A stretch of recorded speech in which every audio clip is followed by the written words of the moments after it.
pagkita ng Diyos. Sa ating Biblia, sa aklat na prayer. Matthew chapter 5, verse 4. Ganyan ay sermon ng Mount. Tutuloy natin yung ating series. Iyamin ito. Tapos natin yung pakaan sa verse 8. Sinasabi ng balan ang tukha sa Espiritu sapagkat nila ang kaharian ng langit. Ngayon naman, pag-aaral natin yung verse 4 na sinasabi papalad ang mga nakatapis sapagkat sila ay aaligin. Sa King James Version, ganito ang sabi, blessed are they that mourn, for they shall be comforted. Okay? Tayo ngayon ay nabubuhay sa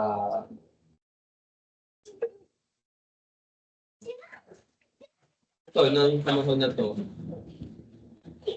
baga ayaw ng mga tao na sila ay nagdadalampati, nalulungkot, o nabibighati. They avoid those substances sa kanilang buhay. Ang gusto nila palagi yung masaya. Sino bang ayaw nun? Ayaw maging masaya. Gusto natin palagi maging masaya. Gusto natin yung punong-punong tayo ng positivity, good vibes, mga ganyan. No? Nang gusto ng tao.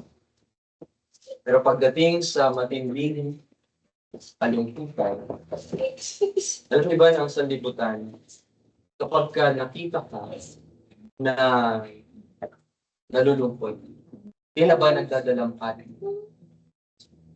Highati, napipighati, o nakakapos. Ang sinasabi ng mundo, alam niyo kung ano?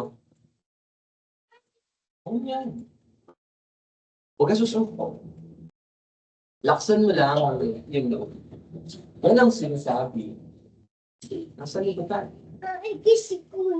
Tapos pagka ang isang tao na nakagawa ng kasalanan, tapos napagtanto niya o nalaman niya na siya ay nagkasala, siya ay, tila ba, nakokonsensya.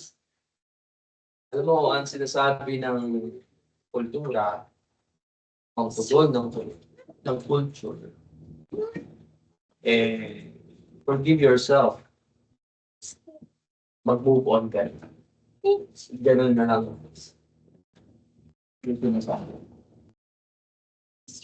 Tawarin mo ang iyong sarili. Mag-move on ka. Totoo, kakauwi na lang yung mga nakakapis. At yung nakakapis na sinasabi dito, yung mourn sa Ingles. O nalulungkot sa Tagalog, yung dadalampati, napipighati. Kakaunti na lang sila. Tunay ang mga tunay na nakakapis. Particularly, ang tinutukoy dyan, nakakapis, nakasalanan. Those who mourn over sin. Di lang sa iyong kasalanan, maging sa iyong paligid. Sa kasalanan na nakikita mo sa iyong paligid, sa libutan mo, kakaunti na lang sila. Umiiyak sila sa kasalanan, umiiyak sila sa mga pagkakamali na nagawa nila, pero hindi nila nakikita na dapat silang umiyak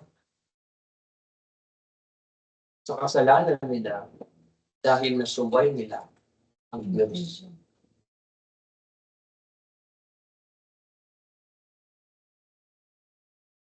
Nararamdaman nila sa kanilang sarili na meron silang nagawang mali, nakokonsensya sila, pero hindi nila nakikita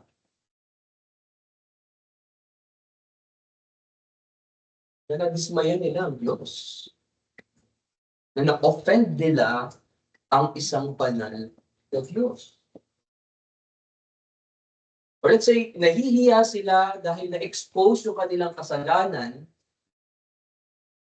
pero hindi sila yung binasa, tinuro ng kanilang kasalanan. Dahil sa kanilang ginawang kasalanan. Iilan na lang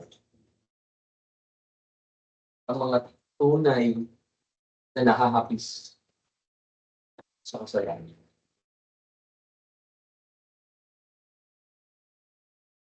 Pero ito yung kapaligtaran ng sinasabi ng ating Panginoong Jesus. Sinabi niya dito sa ating key text, "Blessed are they that mourn." Kapaligtaran yun, opposite yun, nung sinasabi ng sanlibutan sa atin ngayon. Kaya mo yan, laksan mo ang loob mo, etc. Pag dumaraan ka sa mga talungkutan,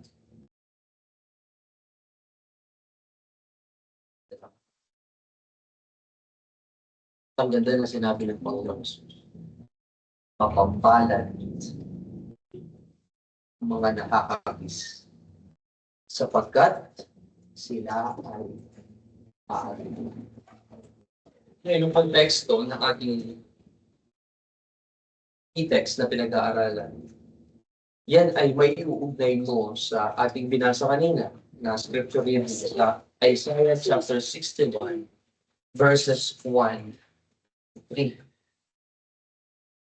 Kaya ang Israel ay nakakapis. Yun ay dahil sila ay ipinatapon. Ipinatapon sila dahil sa kanilang mga kasalanan. Pero pag tinignan mo, yung mga verses na yun, yung mga passages na yun, sa 1, 2, and 3, hindi lang sila ipinatapon dahil sila ay nagkasala sa harapan ng Diyos. In that same passage, nandoon din yung promise ng Diyos na sila ay kanyang aalipin, na sila ay bibigyan ng kapanatagan ng Diyos. Now, in our key text, ang sinasabi ng ating Panginoong Jesus, sa Matthew chapter 5 verse 4, ang sinasabi dyan ng Panginoong Jesus, hindi yan tungkol sa general sadness. Hindi niya sinasabi dyan na ang mourning o yung pagkahapis sa kasalanan ay karaniwan lamang o bahagyang kalungkutan lang. Pagkus ang sinasabi ng Panginoong Jesus dito sa ating key text, listen to this and note of this, yan ay godly sorrow. Maka-Diyos na pagkalungkot. Saan? Sa kasalanan. Kumbaga malalim, intense, na pagkalungkot yan. Yan ang ibig sabihin. Kaya nga sa ating unang punto ng ating pag-aaral, why must a Christian mourn? Why must a Christian mourn? Explain natin kung anong ibig sabihin ng salitang nakakapis. Yung Greek word na ginamit dyan sa mourn ay pentheo. Pentheo. P-E-N-T-H-E-O. At yung salitang yan, o yung term na yan, napaka-lakas niyan. Kasi yun yung ginamit niya. Grief. Grief. G-R-I-E-F. Sa Old Testament. Yung ginamit na salitang iyan, pag sinabing nakakapis, yun yung pakiramdam na ikaw ay namatay.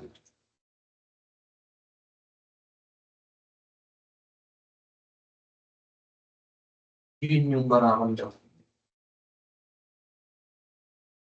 At alam kong lahat naman tayo dito ay dumaan na sa ganun. Dumating na sa punto na tayo ay namatayan. At kapag tayo ay namatayan, ikaw ay malulungkot ng sobra. Ganun yung pakiramdam. It tells yung more na sinasabi dito, meron siyang malalim na pagkalungkot. Talagang merong heartfelt sorrow. Talagang pagos sa ating puso. Yung morning dito, o yung Tagalog nakakapis, hindi yan ibig sabihin ikaw ay mayroong malalang pagkalumpay. Mourning here is not a depression. Kapag ka-depressed ka, di ba? Yung ibig sabihin ng depression. Pag depressed ka, of course, magmamanifest sa'yo, sa iyong mukha, sa iyong sarili, sa iyong damdamin. Anong ka? Pero itong mourning dito na sinasabi, it is spiritual grief that reaches the heart. Yun ang ibig sabihin. Sa side ng ating kaluluwa. Nalulumbay, nalulungkot. Kaya kung titignan niyong mabuti, na sinabi ng verse 3, di ba? Mula dun na nung una, mayroong spiritual poverty. At yung spiritual poverty yun, napunta sa repentance.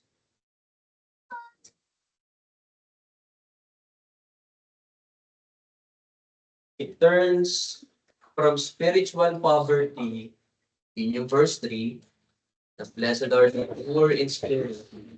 Napunta ngayon, dito sa verse 4, sinasabi ng ating Panginoong Jesus doon sa Sermon on the Mount, sa kanyang sermon doon sa bundok, na blessed are they that mourn.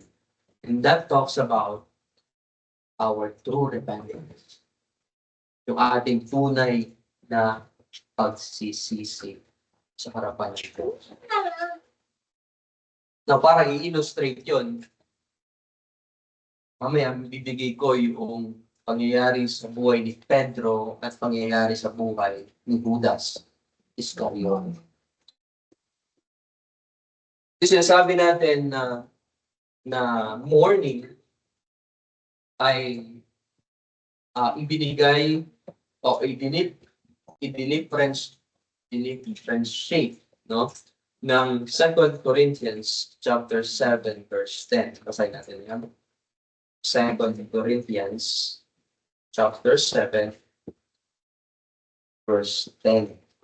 Ang sabi, sapagkat ang kalungkutan o kalungkutang naaayon sa Diyos ay nagbubunga ng pagsisisi tungo sa kaligtasan na hindi ipagdaramdam, subalit ang makasanlibutang kalungkutan ay nagbubunga ng andaw ng kamatayan. So yan, dyan sa talatang iyan, pinapakita sa atin yung malaking pagkakaiba ng tunay na pagsisisi at huwad na pagsisisi.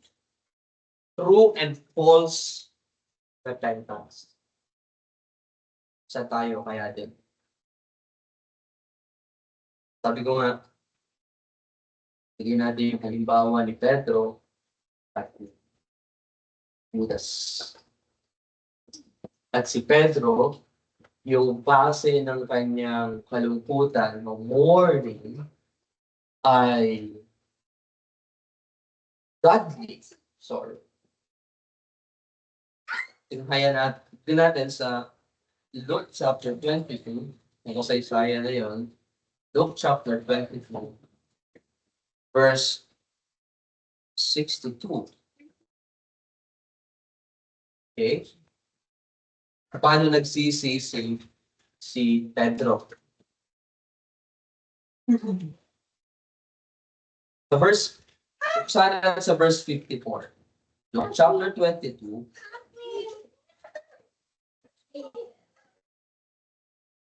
Beginning with verse 54 to 62. Ito sabi, at kanilang dinakip siya, inalayo, at dinala sa bahay ng pinakapunong pari.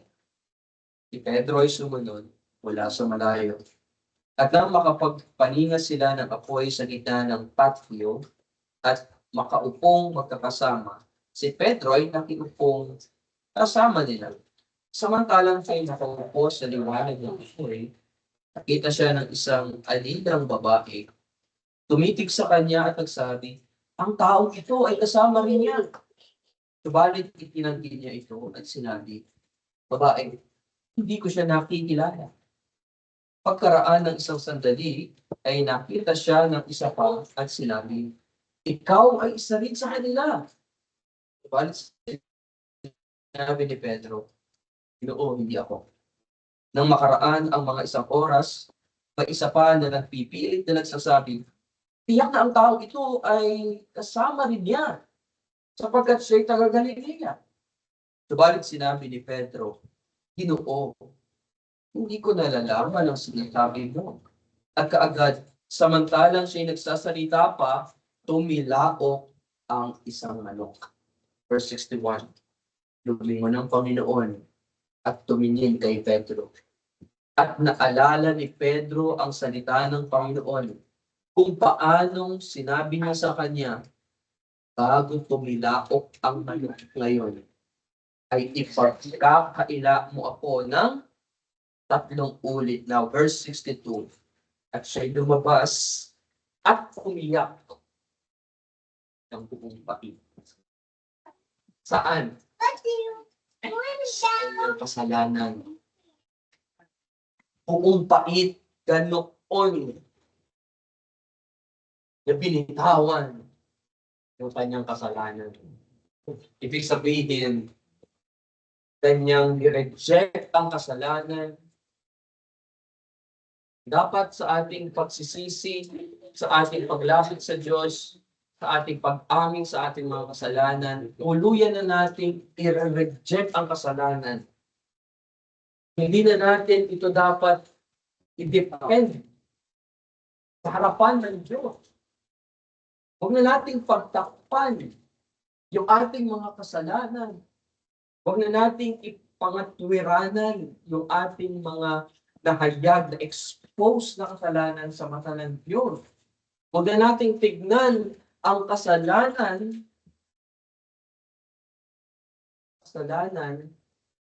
o dapat nating tignan ang kasalanan. Yan ay malaking paglabag sa harapan ng Diyos. At as nagsabi ng salita ng Diyos patungkol sa kasalanan, what is the definition of sin? Sin is what? Transgression against the law. We see it like that. Na ang kasalanan ay paglabag sa Diyos. Noon, yun ang dapat na makita at maunawaan natin. Ang sabihin ni Pedro or ng salita ng Diyos na si Pedro umiyak ng buo. Now, iba sa naramdaman o nangyari kay Judas. At alam natin si Judas na nagkaila sa ating Panginoong Yesus. Tama? Hindi si Pedro na nagkaila. Na nagkatulo sa ating Panginoong Yesus. At binenta niya ang Panginoong Yesus ng ilang piraso pinay. Ano yun yung alala? So, iba sa nangyari kay Judas. Si Judas kasi para lang siya ng hinayang sa kanyang nagawa. At yung kanya, yung sinasabi ng 2 Corinthians chapter 7, verse 10, ay worldly sorrow. Makasanlibutang kalungkutan. Na nagdala sa kanya, saan daw? Sabi ng talata, sa kamatayan. Yung kasi ginawa niyang pagsisisi is self-centered. Baka sariling pagsisisi. Nalungkot siya dahil doon sa punishment. Nalungkot siya dahil doon sa konsekwensya ng kanyang ginawa, hindi dahil sa kanyang ginawang kasalanan talaga sa harapan ng Diyos. Ibig sabihin, hindi siya tunay o totoong nagsisi talaga sa harapan ng Diyos. Hindi niya kinilala ng gusto yung kanyang kasalanan sa harapan ng Diyos. Hindi tunay yung kanyang pagsisisi. Now, tunghayan natin yung kanyang kasaysayan sa Matthew chapter 27. Matthew chapter 27.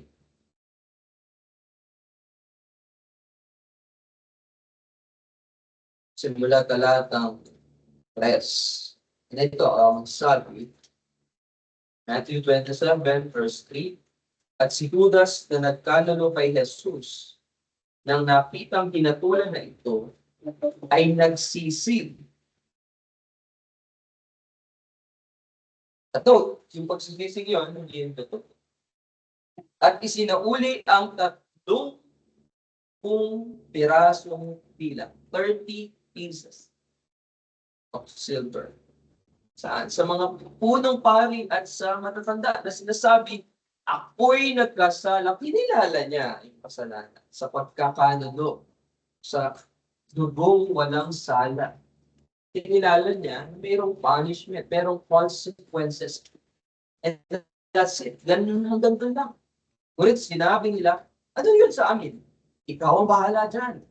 Verse 5, at inihagis niya sa templo ang mga piraso ng pilak at siya'y umalis, humayo siya at ano sabi? Nagbigti. Ganun ba yung mayroong godly sorrow? No.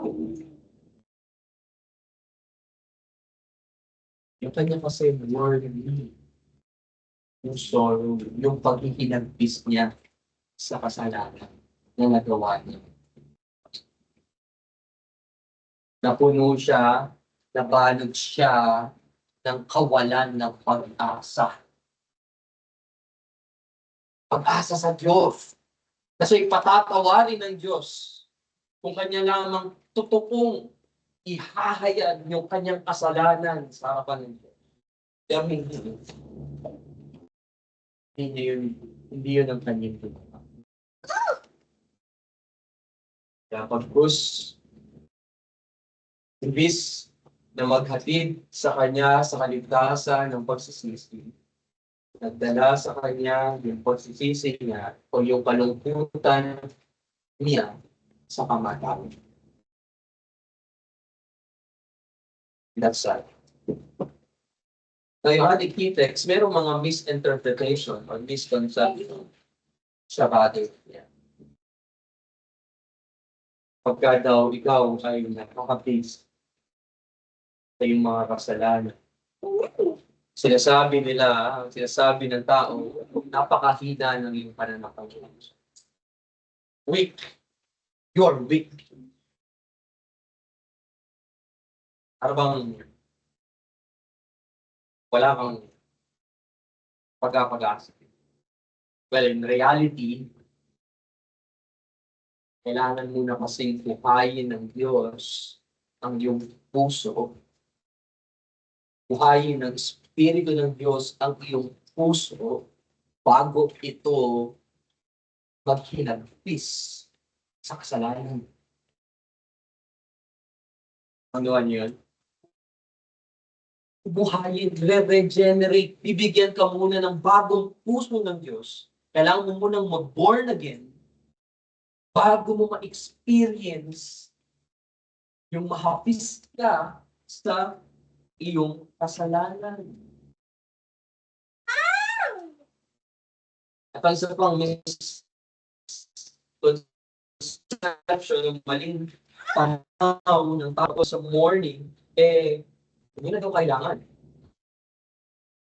Na minsan lang niya gagawin. Nung na-encounter niya, narinig niya ang gospel, nakita niya na siya'y makasalanan, and that's it. One time, big time.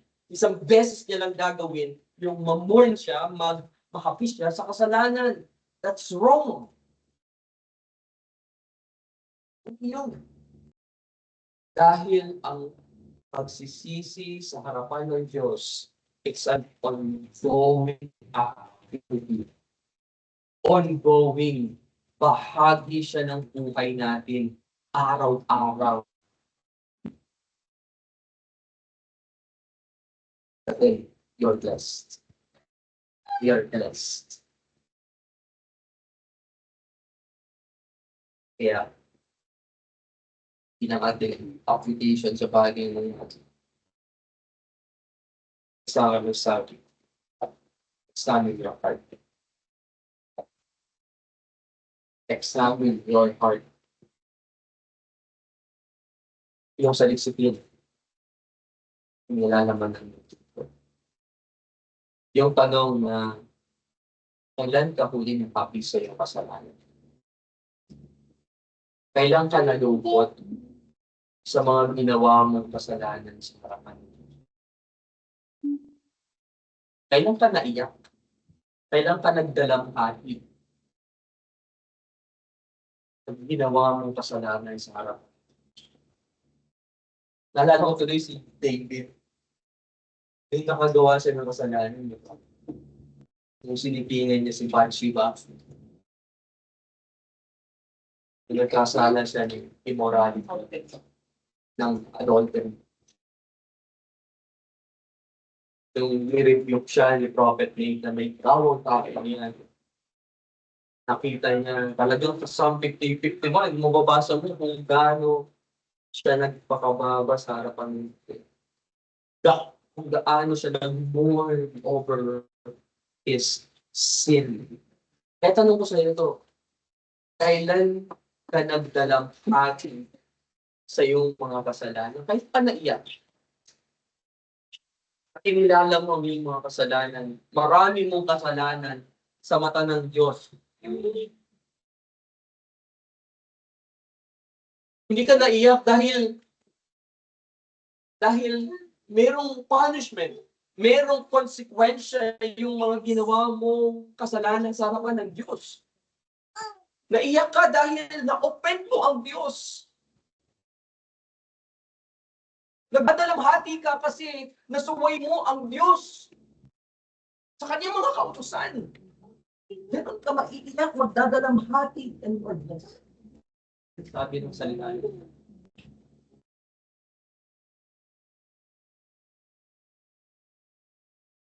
As a father, nais ko gawin natin Sana i-practice natin. Angel self-defense. I-practice natin araw-araw ang magsisi sa ating mga kasalanan. Practice ongoing repentance. Araw-araw. Ilang minuto, gabi-gabi, segundo. Kasi araw-araw tayo nakakagawa ng kasalanan. Gawin natin sabi ang pagsisisi sa ating mga kasalanan. Tandaan mo, hindi lang yung araw na na-convert ka. Hindi lang yun yung araw na nakilala mo si Kristo bilang Panginoon at sarili mo tagapagligtas. Hindi lang yun minsanan. Lalo sabihin na natin na tinanggap mo si Kristo sa iyong puso at nung tinanggap mo si Kristo sa iyong puso, dahil sinabi mo doon, inaamin ko na ako ay isang makasalanan. Hindi lang yun one time. It's an ongoing part of your life ang magsisi ng iyong makasalanan. Kaya ang ganda ng tanong ko eh. Ang ganda ng tanong natin. When was the last time you mourned over your sin? Ang pangalawa sa ating pag-aaral, how does God comfort us? How does God comfort us? Balik tayo sa ating key text, Matthew chapter 5, verse 4. Mapapalad ang mga nakakapis sapagkat sila ay nasabi aalipin o comfort sila ng Panginoon. Paano ngayon yung comfort? So the Greek word for comfort ay meron niya relasyon sa Greek word ng Holy Spirit. Ang Greek word ng Holy Spirit ay parakletos. Parakletos. Yan yung term na ginamit pagka ang tinutukoy ay banal na Espiritu. Yan sinabi ni Jesus Christ na Comforter in John chapter 14, verse 16. Sa natin, John chapter 14, verse 16. Sabi dito, at hihingin ko sa Ama at kayo bibigyan niya ng isa pang pang-aaliw, comforter, upang makasama ninyo siya magpakailanman. Sa King James Version, I think ang nakalagay doon is King James Version. Another comforter. Yes, another comforter. So yung Greek word ng another is allos. Allos. A-L-L-O-S. Nang ibig sabihin nun, another of the same kind. Another of the same kind. So yung kaaliwan o yung comfort doon na ibinibigay ng Panginoong Jesus yung panahon o yung oras na ikaw ay lungkot na lungkot. Lumbay na lumbay. Saan? Sa iyong kasalanan. O kahit pa sa maraming pagsubok na yung dinaranas, ang banal na Espiritu ang magbibigay comfort sa iyo. Now, meron tatlong paraan na pangako ng Diyos na ito na ibinibigay niya sa isang Kristiyano. Tatlong paraan para matanggap mo, mapasayo ang pangakong iyan ng kaaliwan ng kapanatagan o ng kapanatagan ng Diyos. Ang una, sa pamamagitan ng kanyang mga salita. Sa pamamagitan ng kanyang mga salita. Dito ko nako-comfort sa salita ng Diyos. Through His Word. At ang salita ng Diyos, ipapaalala niyan sa iyo. Listen to this. Ipapaalala niyan sa iyo kaawaan ng Diyos. Sa inyo na mga nagmo-mourn sa sin, nakakapis sa kasalanan, ang salita ng Diyos, ipinapaalam sa iyo na mayroong malaking biyaya ng kahabagan ang Diyos sa iyo. Na ang Diyos handa kanyang patawarin sa lahat ng iyong mga kasalanan. And that's His promise. Sa salita rin ng Diyos, narito ang 39,000 promises ng Diyos. Na minsan, nakakaligtaan ng isang Kristiyano. Yun yung bibigay na yung malaking kapanatagan, yung malaking comfort sa atin. Ang salita ng Diyos. Sa pangalawa, through Christ. Sa pamamagitan ng ating Panginoon Jesus. Kasi si Christ, siya yung pinaka-source. The true source of consolation. True source of comfort. The source of comfort. Christ. Kasi pinakita ng ating Panginoong Jesucristo ng buo-buo yung promise na yan ng Diyos. Nakaaliwan. Saan niya pinakita yung buong kaaliwan na yan? Doon sa krus ng Kalbaryo. Kasi doon sa krus ng Kalbaryo, pinasan ni Kristo ang lahat nating mga kasalanan. Siya ang nagtanggal ng ating mga pagkakasala sa harapan ng Diyos, sa harapan ng isang banal na Diyos. Hindi lang basta tinakpan, kundi nilinis, inalis yung ating kasalanan. Si Jesucristo rin ang siyang naging tulay. At si Jesucristo rin ang siyang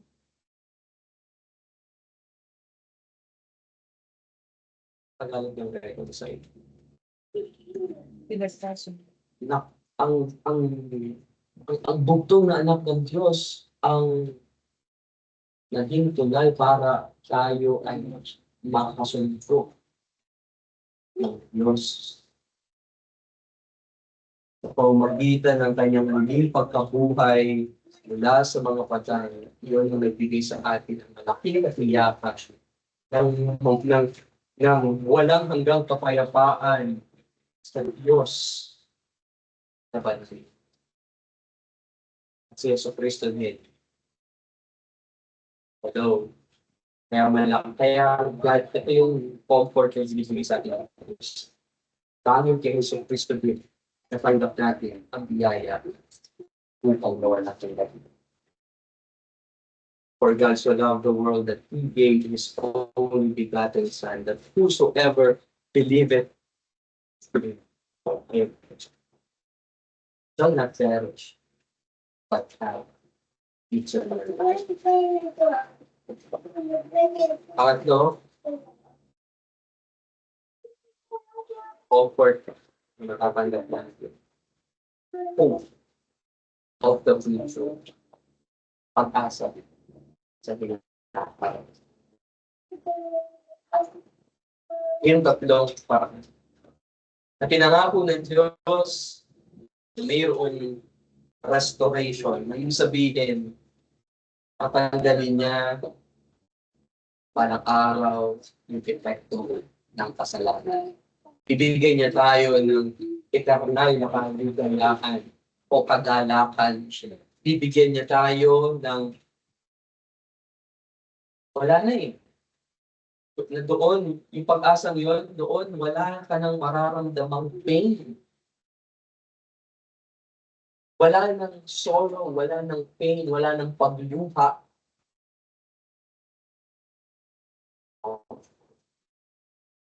Sinasabi ng Revelation chapter 21, verse 4. Revelation 21, verse 4. At papahirin niya ang bawat luha sa kanilang mga mata. At hindi na magkakaroon ng kamatayan. Hindi na rin magkakaroon pa ng pagdadalamhati. O ng pagtangis man, o ng kirot man, sapagkat ang mga unang bagay ay lumipas na. Oo. Comfort and bibigay sa atin ng Diyos. Then Revelation chapter 7, verse 14. Revelation chapter 7, verse 14. Ang sabi, sinabi ko sa kanya, Ginoo, ikaw ang nakakaalam. At sinabi niya sa akin, ang mga ito ang mga ito ang nanggaling sa malaking kapighatian at naghugas ng kanilang mga damit at pinaputi ang mga ito sa dugo ng kordero. Pero atin palang pakighatian ngayon na nararanasan dito sa lupa. Are you with me? Sa English manager. This would give you malaking comfort. Yung kapighatian, pag-irusin, na nararanasan pala natin dito sa lupa. Yun ay mapapalitan ng papuri sa langit. Yung sinasabi ng verse 14. So, ang wakas pala ng lahat ng ito, dito, tagumpay. Listen, I day of morning, for they shall be comforted. Ganda naman, no?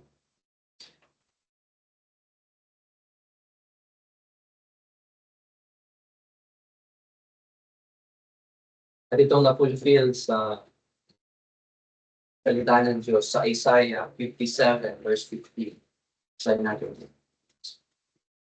Isaiah 57,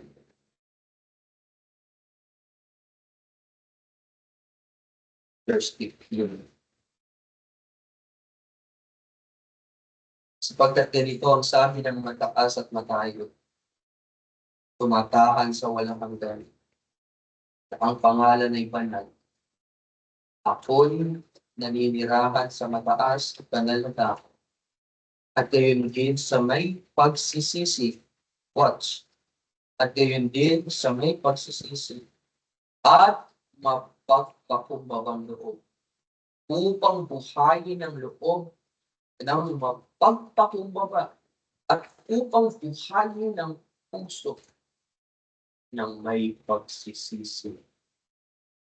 Kung mapansin natin yan, ang Diyos ay hindi lang siya basta nanatili doon sa langit. O para bang ang layo ng Diyos, o para bang walang pakialam ng Diyos sa lahat ng struggles natin sa buhay. Na para bang wala siyang paki sa nangyayari sa iyo ngayon, sa iyong pakiramdam, sa iyong emosyon, sa iyong mga pinagdaraan ng mga pagsubok. Hindi ganoon ng Diyos. He's always present. Lagi siyang nandiyan. Lagi siyang nandiyan sa mga taong handang magsisi at magpakumbaba sa kanilang mga kasalanan. At ang Diyos din mismo ang siyang gigising, ang siyang buhay sa iyo. Ikaw na durog ang puso. Ikaw na pagpag ang puso. Ang sinasabi ng Isaiah 57 verse 15, at yan mismo ang kaaliwan o comfort, kapanatagdan na sinasabi ng ating Panginoong Jesus na kanyang ipinangako. Ito nga yan sa ating lyrics. Pero maling pananaw sa bagay na yun. Sabi nila, just pinapaliwanag, kaya sinapaliwanag, just kapag ang for they shall be comforted, yan daw yung absence of suffering. Absence of suffering. Na, pinangako na kita ng Panginoon na kanya tayong ililigtas. Papatawarin. Bigyan tayo ng pakanunan. Sabihin nila kasi, Okay, Kristo na ako. Ibig sabihin, wala na akong wala na akong pagmuro sa akin. Wala na magigiraman.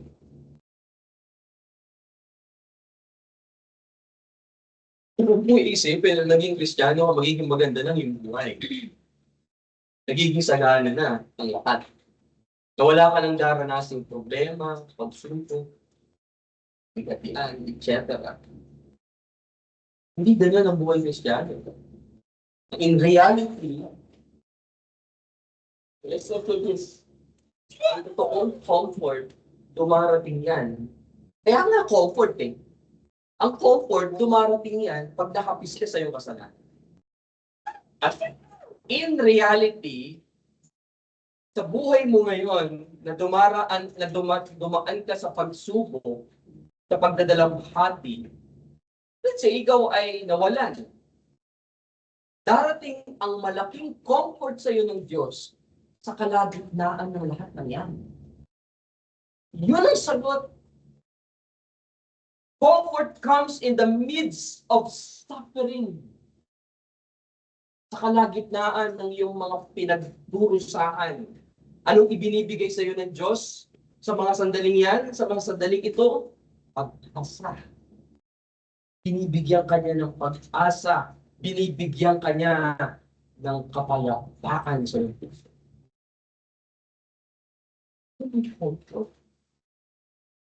Yun ang masasabi ng comfort galing sa Diyos. Psalm 30, verse 5.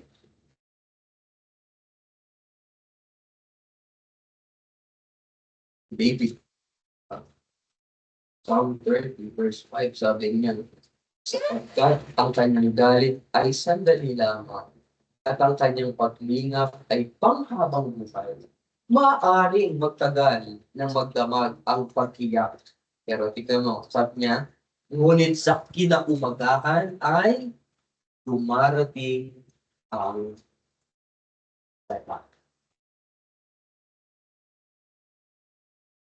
Kaya bahagi sa buhay Kristiyano ang maiyak.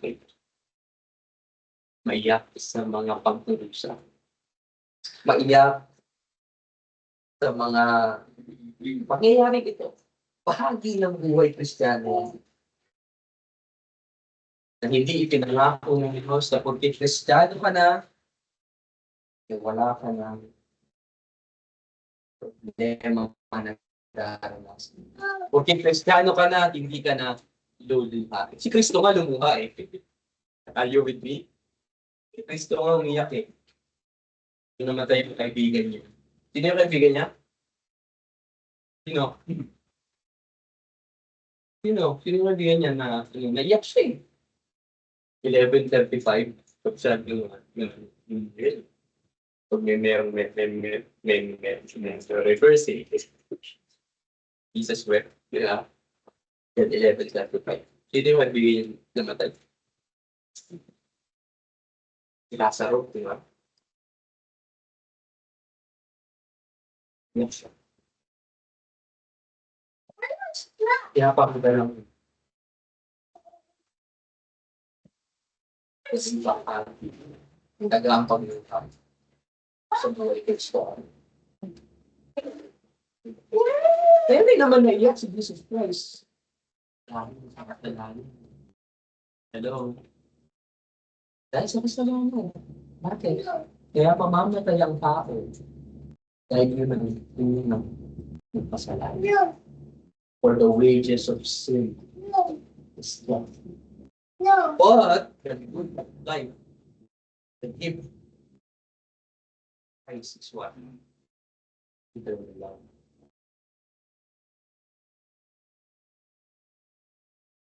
So maling pananaw yun ha. Ang comfort ng Diyos na ibinibigay niya.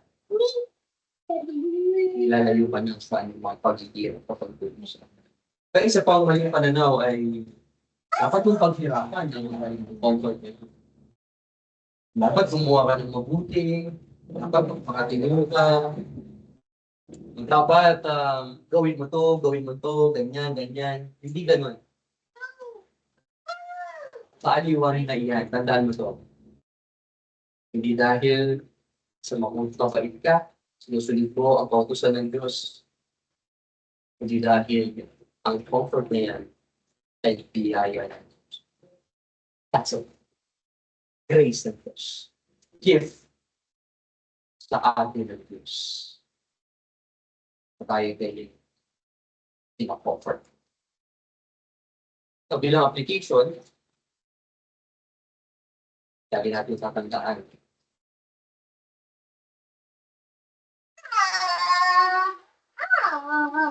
Na magtiwala sa ating Panginoon.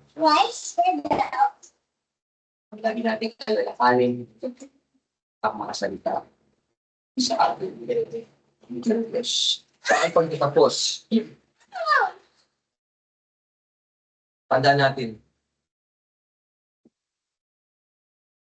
na ang pag-ipinagpis sa kasalanan, hindi yan kahinan. Okay? Hello? Pagkos ang pag-ipinagpis, ang nakakapis sa kasalanan, yan ay tulay saan sa kaaliwang ipinibigay ng Diyos. Na makakatagpuan naman kay Kristo. Yun ang ating ginawang paksa. Kaya, pinadya kong dito pagbitin. Yung topic natin, morning that leads to hope. Morning that